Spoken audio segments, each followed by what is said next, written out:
राधे राधे दोस्तों, क्या आप जानते हैं भारत का एक ऐसा मंदिर जहां देवी को साल में 3 बार मासिक धर्म यानी पीरियड्स आते हैं और इस दौरान आसपास की नदियों और तालाबों का पानी लाल हो जाता है। यह मंदिर भारत के बाकी देवी मंदिरों से अलग है क्योंकि यहाँ देवी की कोई मूर्ति नहीं है बल्कि उनकी योनि की पूजा की जाती है। इस मंदिर को वशीकरण, काला जादू, तंत्र मंत्र करने वाले तांत्रिकों का गढ़ माना जाता है।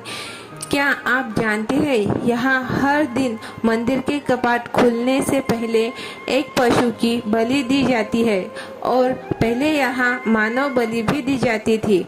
ऐसा माना जाता है कि आज भी यहाँ गुप्त रूप से मानव बलि दी जाती है क्योंकि 2019 में मंदिर परिसर में एक वृद्ध महिला का कटा हुआ सिर मिला था।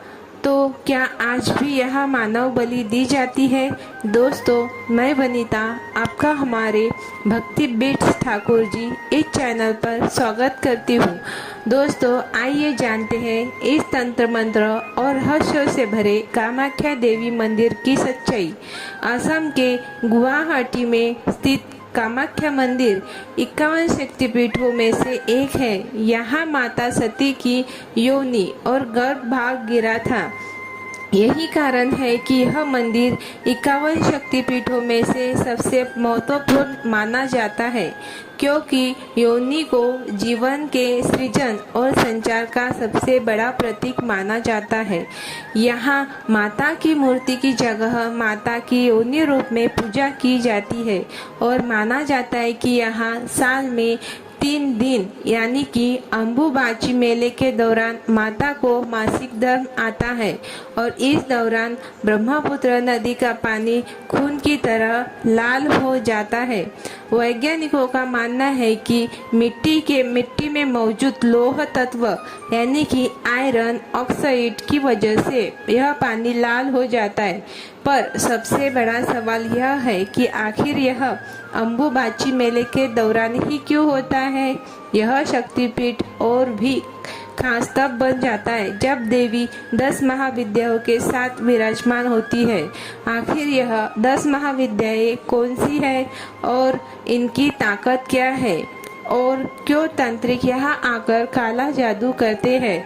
आखिर क्यों माता ने अपने सबसे प्रिय तांत्रिक का सिर धड़ से अलग कर दिया और इतिहास में ऐसा क्या हुआ कि माँ कामाख्या ने असम के राजवंश को श्राप दे दिया जिससे सदियों बाद भी उनका मंदिर में प्रवेश निषेध है? और सबसे बड़ा सवाल यह है कि मंदिर को किसने बनवाया क्योंकि इतिहासकारों का मानना है कि इस मंदिर को 8वीं से 9वीं शताब्दी के बीच बनवाया गया था, पर हमारे धर्म ग्रंथों में तो कुछ और ही लिखा हुआ मिलता है। तो आज की इस वीडियो में हम आपको बताने वाले हैं कामाख्या मंदिर का इतिहास और इससे जुड़े कई चौंकाने वाले रहस्य जो आपके होश उड़ा देंगे क्योंकि यह सिर्फ एक मंदिर नहीं बल्कि काले जादू की साधनाओं का गढ़ भी है जहां दूर दूर से तांत्रिक साधना करने आते हैं। तो चलिए जानते हैं इन रहस्यों को। और अगर वीडियो अच्छी लग रही हो तो वीडियो को लाइक ज़रूर करें। इस मंदिर का जिक्र कालिका पुराण और तांत्रिकों की प्राचीन ग्रंथ योगिनी तंत्र में भी मिलता है। कालिका पुराण के अनुसार माता सती ने अपने पिता के विरोध के बावजूद भगवान शिव से विवाह किया था। इस विवाह से उनके पिता दक्ष अत्यंत क्रोधित हो गए और उन्होंने अपनी पुत्री के इस विवाह को अस्वीकार कर दिया। कुछ समय बाद दक्ष ने भव्य यज्ञ का आयोजन किया जिसमें सभी देवी देवताओं, यक्षों, ऋषियों और शक्तिशाली राजाओं को आमंत्रित किया गया, लेकिन उन्होंने शिव को निमंत्रण नहीं भेजा। जब माता सती को इस बात का पता चला तो वो अत्यंत क्रोधित हो गई और शिव के मना करने के बावजूद अपने पिता के यज्ञ स्थल पर जा पहुंची। वहां जाकर उन्होंने अपने पिता से कहा, आपने सभी देवी देवताओं को बुलाया, पर शिव जो सृष्टि के पालनहार है उन्हें निमंत्रण नहीं दिया। इस पर दक्ष ने अपने अहंकार में शिव का अपमान करते हुए कहा, वह भिक्षुक जो शमशान में रहता है उसकी क्या योग्यता है कि मैं उसे अपनी यज्ञ में बुलाऊं। इस अपमान को माता सती सहन नहीं कर पाई।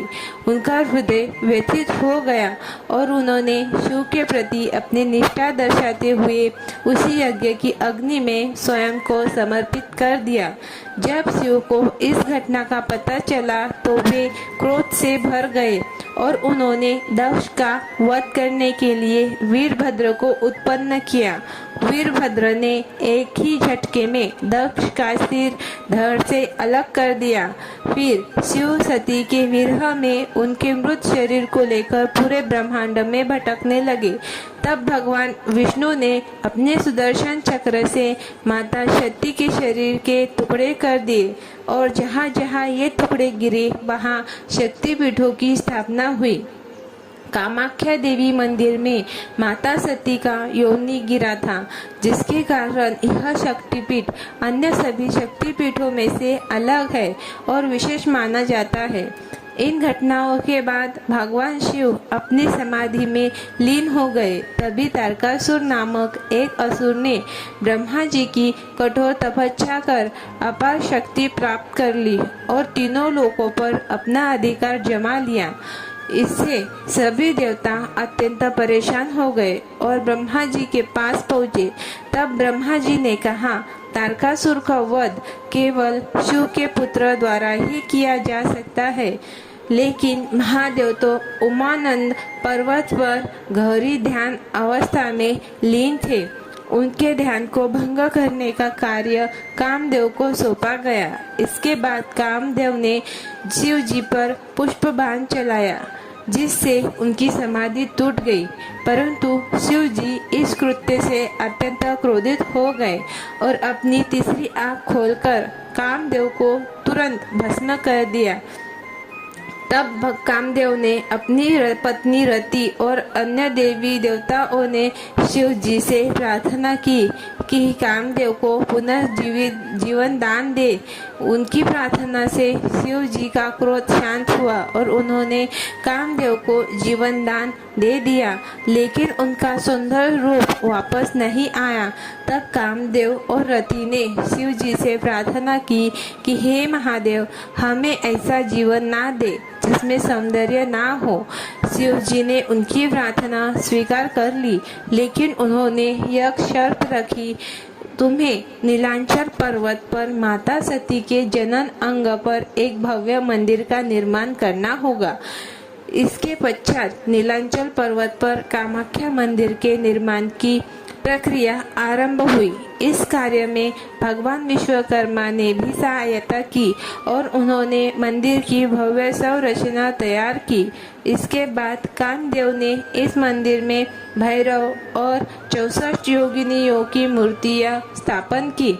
वैसे दोस्तों, एक और कथा है जो काफी प्रसिद्ध है। एक समय की बात है जब कामाख्या मंदिर पर असुर राजा नरकासुर का राज था। वह माँ कामाख्या का बहुत बड़ा भक्त था, पर समय के साथ उसकी शक्तियाँ बढ़ने लगी और वह काफी ताकतवर हो गया, जिसके पश्चात उसने माँ कामाख्या के समक्ष विवाह का प्रस्ताव रख दिया।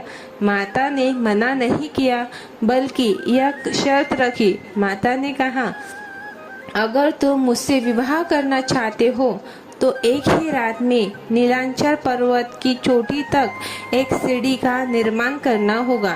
याद रहे, जैसे ही मुर्गा सुबह भाग देगा तुम्हारा काम पूरा हो जाना चाहिए। नरकासुर ने यह चुनौती स्वीकार कर ली और अपनी विशाल सेना के साथ सीढ़ी बनाना शुरू कर दिया। वह काम पूरा करने के बहुत करीब था, लेकिन माँ को आभास हो गया कि वह अपना लक्ष्य पूरा करने वाला है। इसीलिए उन्होंने अपनी शक्ति से मुर्गे को जल्दी भाग देने के लिए प्रेरित किया मुर्गे की आवाज सुनकर नरकासुर को लगा कि वह असफल हो गया और वह अधूरी सीढ़ी छोड़कर अपने महल वापस लौट आया। परंतु जब बाद में नरकासुर को इस बात का पता चला कि माता ने उसके साथ छल किया, तो उसने माता की भक्ति का मार्ग बंद करने की ठान ली और इस सीढ़ी को अधूरा ही छोड़ दिया।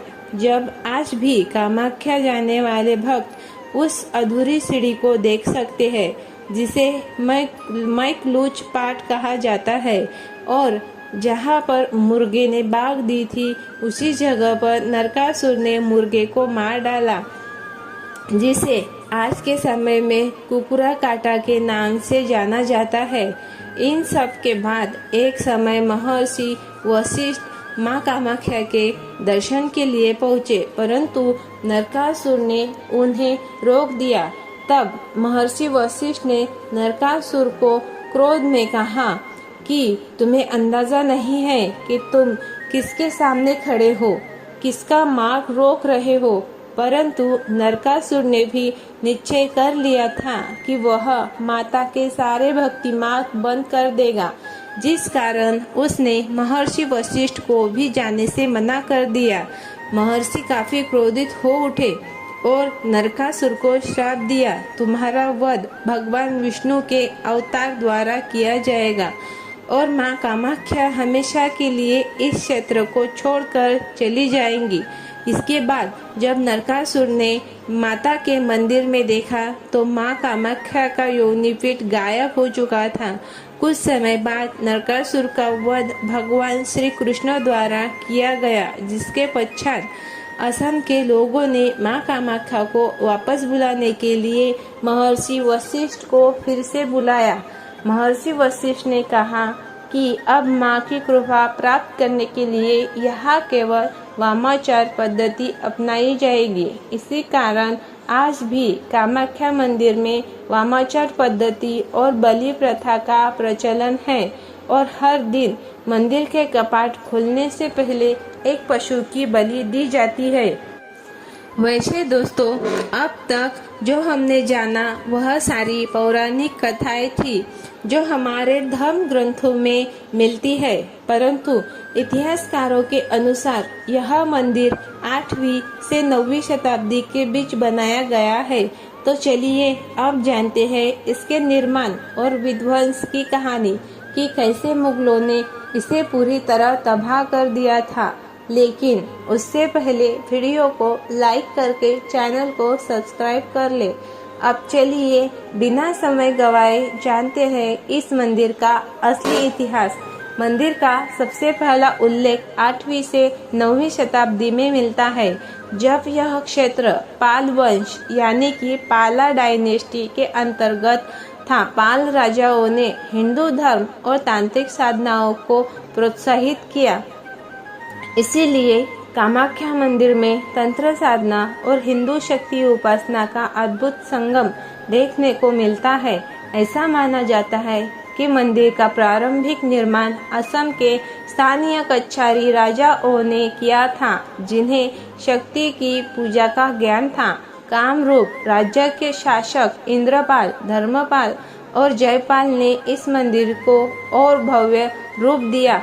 इन सब के बाद 16वीं शताब्दी में अर्थात 1500 के बीच बंगाल के सुल्तान अलाउद्दीन हुसैन शाह ने असम पर आक्रमण किया। इस आक्रमण के दौरान उनके सेनापति काला पहाड़ ने मंदिर को पूरी तरह नष्ट कर दिया। तांत्रिक पूजा और शक्ति साधना को काफिर प्रथा मानते हुए मुस्लिम शासकों ने मंदिर को ध्वस्त कर दिया और तांत्रिकों को मार डाला। लगभग 50 से 100 वर्ष तक यह मंदिर खंडहर की तरह पड़ा रहा। इसके पश्चात 17वीं शताब्दी में अहोम वंश असम में शासन किया और मुगलों को हराकर इस क्षेत्र को वापस लिया। अहोम राजाओं ने शक्ति पूजा को पुनर्जीवित किया और मंदिर का भव्य पुनर्निर्माण कराया। कामाख्या मंदिर में हर साल अंबुबाची मेले का आयोजन किया जाता है, जिसमें दुनिया भर के तांत्रिक भाग लेते हैं।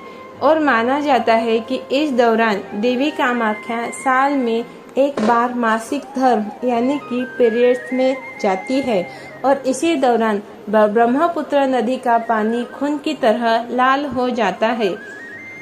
अंबुबाची मेला हर साल जून के महीने में आयोजित किया जाता है।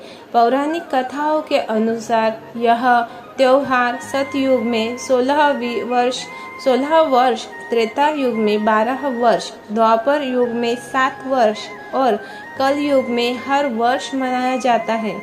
यह मेला तांत्रिक अनुष्ठानों के लिए काफी महत्वपूर्ण है और इस दौरान जब माता रजस्वला होती है तो मंदिर के कपाट 3 दिनों के लिए बंद कर दिए जाते हैं और इस दौरान मंदिर में किसी भी प्रकार की पूजा नहीं होती। लेकिन 3 दिनों के लिए मंदिर बंद होने से पहले मंदिर के अंदर एक सफ़ेद कपड़ा बिछा दिया जाता है और जब 3 दिन बाद कपाट खोले जाते हैं तो यह कपड़ा पूरी तरह लाल और गीला हो चुका होता है। इस कपड़े को अंबुबाची वस्त्र या रक्त वस्त्र भी कहा जाता है और इस कपड़े के छोटे छोटे टुकड़े करके भक्तों को प्रसाद के रूप में बांट दिए जाते हैं। अब सबसे बड़ा सवाल यह आता है कि अंबुबाची मेले के दौरान ब्रह्मपुत्र नदी का पानी लाल क्यों हो जाता है। वैज्ञानिकों के अनुसार ब्रह्मपुत्र नदी के आसपास की चट्टानों में लौह तत्व यानी कि आयरन ऑक्साइड काफी ज्यादा मात्रा में पाई जाती है, जिसके कारण बारिश के मौसम में जब पानी चट्टानों से होकर गुजरता है तो इसमें आयरन ऑक्साइड धुल जाता है, जिससे पानी लाल हो जाता है। पर सवाल अभी यही है कि पानी लाल केवल इन 3 दिनों में ही क्यों होता है, जबकि असम में मानसून तो अंबुबाची मेले के पहले ही आ जाता है, लेकिन तब तो पानी लाल नहीं होता। ये कुछ और नहीं बल्कि माँ कामाख्या की शक्ति है। माता कामाख्या को प्रजनन और सृजन की देवी माना जाता है और जब मेले के दौरान माता रजस्वला होती है तब पानी का रंग लाल हो जाता है। इसे देवी की शक्ति का प्रतीक माना जाता है। भक्त इस जल को पवित्र और शक्तिशाली मानते हैं और इसे प्रसाद के रूप में ग्रहण करते हैं। और हिंदू धर्म में भले ही कई मंदिरों में महिलाओं के मासिक धर्म को लेकर वर्जनाएं देखने को मिलती है, लेकिन कामाख्या मंदिर में इसे शक्ति का स्रोत माना जाता है। इसी कारण यह मंदिर स्त्री ऊर्जा की सबसे बड़ी शक्तिपीठ कहलाता है। कामाख्या मंदिर न केवल एक धार्मिक स्थल है बल्कि इसे भारत की तांत्रिक राजधानी भी कहा जाता है, जहां तंत्र साधना की सैकड़ों वर्षों पुरानी परंपरा आज भी जीवित है। यह मंदिर तंत्र मार्ग के 10 महाविद्याओं की सिद्धि भूमि है।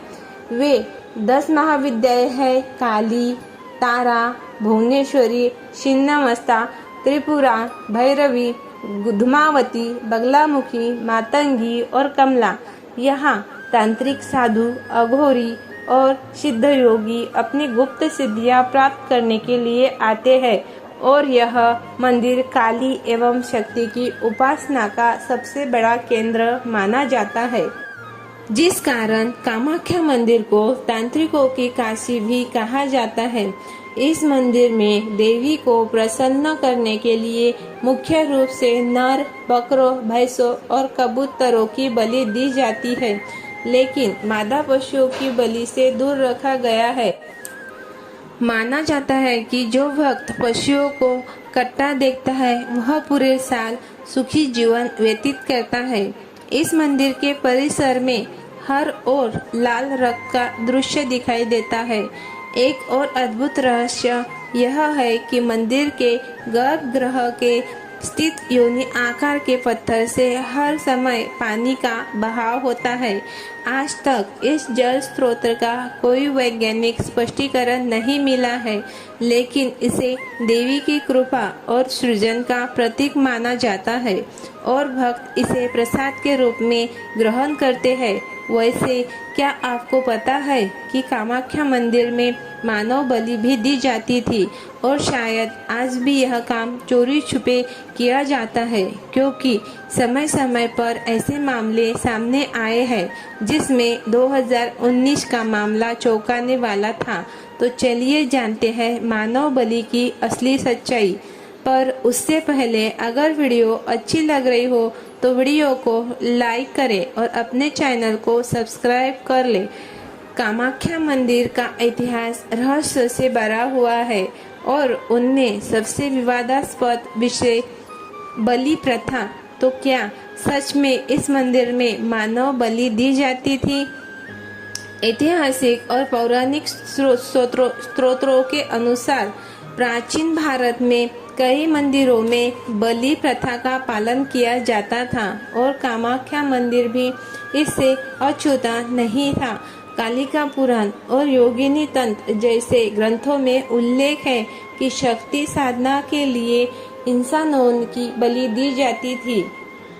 मान्यता थी कि देवी को प्रसन्न करने के लिए सबसे बड़ा बलिदान मानव बलि होता है, जिससे साधकों को अपार शक्ति और सिद्धियां प्राप्त होती थी।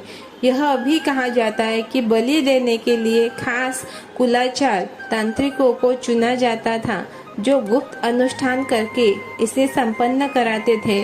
असम के आहम राजाओं के शासनकाल यानी कि 13-18वीं शताब्दी में भी कुछ शासकों को द्वारा मानव बलि भी परंपरा का पालन करने का जिक्र मिलता है। 1832 में ब्रिटिश अधिकारी जॉन बटलर ने अपनी रिपोर्ट में लिखा कि उन्होंने असम में कुछ मंदिरों में मानव बलि की परंपरा देखी थी, जिसमें कामाख्या मंदिर भी शामिल था। कुछ मान्यताओं के अनुसार ये प्रथा 19वीं शताब्दी के अंत तक धीरे धीरे खत्म हो गई। लेकिन क्या यह सच में बंद हो गई है? क्योंकि 16 जून 2019 को कामाख्या मंदिर के परिसर में जय दुर्गा मंदिर की सीढ़ियों पर एक 66 वर्षीय महिला का सिर कटा शव एक कंबल से ढका हुआ पाया गया था। यह घटना आधी रात को भूतनाथ मंदिर में पूजा के बाद हुई। लेकिन क्या यह सच में बंद हो गई है? क्योंकि 16 जून 2019 को कामाख्या मंदिर परिसर में जय दुर्गा मंदिर की सीढ़ियों में एक 67 वर्षीय महिला का सिर कटा शव एक कंबल से ढका हुआ पाया गया है था। यह घटना आधी रात को भूतनाथ मंदिर में पूजा के बाद शुरू हुई, जहां से सभी लोग पहले कामाख्या मंदिर गए और फिर बगला मंदिर के पास शमशान घाट पहुंचे। पीड़िता को बाद में जय दुर्गा मंदिर ले जाया गया, जहां पूजा के दौरान शराब और मांस का सेवन किया गया। पीड़िता को इस बात का अंदाजा नहीं था कि यह पूजा उसकी बलि के लिए की जा रही है। पूजा की एक विशेष रस्म के बाद उसका सिर कुल्हाड़ी से काट दिया गया। यह सिर्फ एक घटना है जिसके बारे में हमने पढ़ा। न जाने ऐसे और भी कितनी घटनाएं होगी जिनका हमें पता भी नहीं चलता। वैसे क्या आपको पता है कि एक समय माता ने स्वयं अपने सबसे प्रिय तांत्रिक का सिर धड़ से अलग कर दिया गया और एक पूरे वंश को ऐसा श्राप दे दिया कि आज वे भी कामाख्या मंदिर जाने से डरते हैं। तो चलिए जानते हैं इसके बारे में। केंदुकलई नामक भक्त की भक्ति और उनके साथ घटी इस अद्भुत घटना ने कामाख्या मंदिर के इतिहास और देवी की चमत्कारी शक्तियों को नई पहचान दी। केंदुकलई देवी के परम भक्त थे। उनकी भक्ति इतनी गहरी थी कि देवी स्वयं उनकी प्रार्थना को सुनती थी और कई बार उनके सामने प्रकट होती थी। एक दिन एक दुखी माँ अपने मृत बच्ची को लेकर केंदुकलई के पास आई। वह आशा से भरी हुई थी कि देवी की कृपा से उसके बच्चे को जीवन मिल सके। केंदुकलई ने शुरुआत में यह कहकर मना कर दिया कि मृत व्यक्ति को पुनर्जीवित करना किसी साधारण व्यक्ति के लिए संभव नहीं है, लेकिन उस माँ की गहरी श्रद्धा और आस्था देखकर केंदुकलई ने देवी से प्रार्थना करने का निर्णय लिया। उसने मृत बच्ची को माँ कामाख्या की पवित्र शिला पर रखा और पूर्ण समर्पण भाव से प्रार्थना की। देवी की कृपा और केंदुकलई की भक्ति ने ऐसा चमत्कार किया कि वह बच्ची पुनः जीवित हो उठी। यह घटना पूरे नगर में फैल गई और केंदुकलई की भक्ति तथा माँ कामाख्या की शक्ति का अद्भुत प्रमाण बन गई। यह चमत्कार इस बात का प्रतीक था कि जब किसी की आस्था और विश्वास सच्चे होते तो देवी की कृपा अदृश्य रूप में प्रकट होकर भक्तों का कल्याण करती है। केंदुकलई की भक्ति आज भी श्रद्धा और विश्वास का प्रतीक मानी जाती है। इस घटना से प्रेरित होकर राजा नर नारायण ने भी माँ कामाख्या का साक्षात दर्शन करने की इच्छा व्यक्त की। उन्हें यह सुनने को मिला था कि केंदुकलई इतने बड़े भक्त हैं कि उनकी प्रार्थना से मृत व्यक्ति भी जीवित हो सकता है। स्थानीय मान्यता के अनुसार रात के समय जब कामाख्या मंदिर के कपाट बंद हो जाते थे, तब केंदुकलई विशेष पूजा किया करते थे। इस पूजा के दौरान वे अपनी आंखों पर पट्टी बांधकर देवी का आवाहन करते थे, भजन गाते थे और मंत्रों का उच्चारण करते थे। भक्तों का विश्वास था कि इस दौरान माँ कामाख्या स्वयं प्रकट होती थी और केंदुकलई के साथ संवाद करती थी। राजा नर नारायण ने अत्यधिक आग्रह किया तो केंदुकलई ने उन्हें एक उपाय सुझाया। केंदुकलई ने कहा कि जब वे माँ की स्तुति करना शुरू करें तब राजा गर्भगृह के छोटे छिद्र से माँ के दर्शन कर सकते हैं। जब केंदुकलई ने माँ कामाख्या की स्तुति की तब देवी उनकी भक्ति और विशेष पूजा से प्रसन्न होकर प्रकट हुई। लेकिन शीघ्र ही देवी को राजा नर नारायण की छिपी उपस्थिति का आभास हो गया। ये एक अनादर और छल था जिससे माँ कामाख्या क्रोधित हो गई। ये अपमान उन्हें असहनीय लगा और उन्होंने राजा नर नारायण को श्राप दे दिया कि उनके वंश का कोई भी सदस्य यदि इस क्षेत्र में प्रवेश करेगा तो उनकी मृत्यु हो जाएगी। देवी के इस श्राप से भयभीत होकर राजा नर नारायण ने वह क्षेत्र छोड़ दिया। यह श्राप इतना प्रभावशाली था कि आज भी उनके वंशज कामाख्या क्षेत्र से गुजरते समय अपनी आंखें ढक लेते हैं या क्षेत्र का उपयोग करते हैं ताकि वे गलती से भी माँ कामाख्या के दर्शन न कर ले। ये घटना केवल राजा नर नारायण तक ही सीमित नहीं रही, इसका प्रभाव केंदुकलई पर भी पड़ा। कुछ कथाओं के अनुसार देवी ने क्रोधित होकर केंदुकलई का सिर धड़ से अलग कर दिया। अन्य कथाएं कहती है कि माँ ने उन्हें पत्थर की मूर्ति में बदल दिया। दोनों ही कथाएं माँ कामाख्या के क्रोध और केंदुकलई के प्रति उनके अद्वितीय संबंध को दर्शाती है। यह कथा माँ कामाख्या की अपार शक्ति और भक्तों की गहरी आस्था का प्रतीक बन गई। धरती के इस कोने में जहाँ तांत्रिकों के मंत्रों की गूंज और देवी के आशीर्वाद का प्रकाश हमेशा बना रहता है, वहाँ स्त्री की शक्ति को एक अलग ही नजरिए से देखा जाता है। यहाँ मासिक धर्म को गंदगी नहीं बल्कि वह सृजन की शक्ति माना जाता है जिससे पूरी सृष्टि चलती है। जब दुनिया के कई हिस्सों में आज भी महिलाओं को इस प्राकृतिक प्रक्रिया के दौरान अछूत समझा जाता है, कामाख्या देवी का रूप बताकर पूजता है। अम्बुबाची के उन 3 दिनों में जब मंदिर के पट बंद रहते हैं तो हवा में एक अजीब सी रहस्यमय ऊर्जा भर जाती है। मान्यता है कि इन दिनों स्वयं धरती रजस्वला होती है। जब मंदिर फिर से खुलता है तो भक्तों के हाथों में वो लाल कपड़ा आता है। वह सिर्फ एक प्रसाद नहीं बल्कि प्रकृति के उस रहस्य का प्रतीक है जिसे समाज ने सदियों से छुपाने की कोशिश की है। आधुनिक विज्ञान भी मानता है कि इस दौरान मंदिर के आसपास की मिट्टी में आयरन ऑक्साइड की मात्रा बढ़ जाती है, जो पानी को लाल रंग देती है। लेकिन यहाँ की कहानी सिर्फ पूजा पाठ तक सीमित नहीं। कामाख्या के इतिहास का एक पन्ना ऐसा भी है जिसे पलटने से आज भी लोग हिचकिचाते हैं।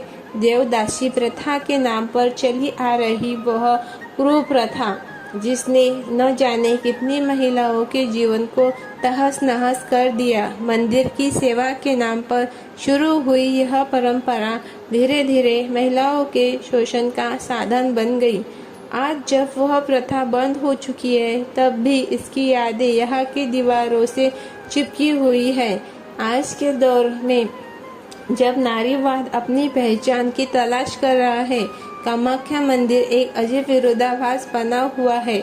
एक तरफ तो यह स्त्री शक्ति का प्रतीक है, जहाँ दुनिया भर से महिलाएं अपनी आध्यात्मिक ताकत को तलाशने आती है, और दूसरी ओर इसका अतीत उन सामाजिक बेड़ियों की याद दिलाता है जिन्हें तोड़ने में अभी बहुत समय लगेगा। शायद यही इस जगह की सबसे बड़ी सीख है कि शक्ति और शोषण के बीच की रेखा हमेशा बहुत पतली होती है। यहाँ आकर हर महिला को एहसास होता है कि उसके शरीर में छिपी वह शक्ति जिसे समाज ने सदियों से अपवित्र कहा, वही असली देवत्व है।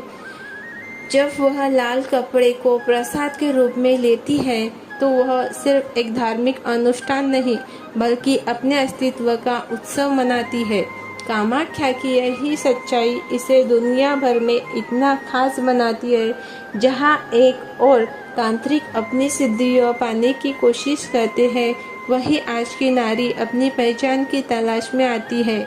तो दोस्तों, यह कथाएं हमें इस मंदिर में माता की उपस्थिति का प्रतीक देती है। यह कोई साधारण मंदिर नहीं है, बल्कि कई अनसुलझे रहस्यों से भरा हुआ है। दोस्तों, अगर वीडियो अच्छी लगी तो वीडियो को लाइक करें और इस वीडियो को अपने दोस्तों के पास शेयर ज़रूर करें और साथ में हमारे चैनल को सब्सक्राइब करें। धन्यवाद।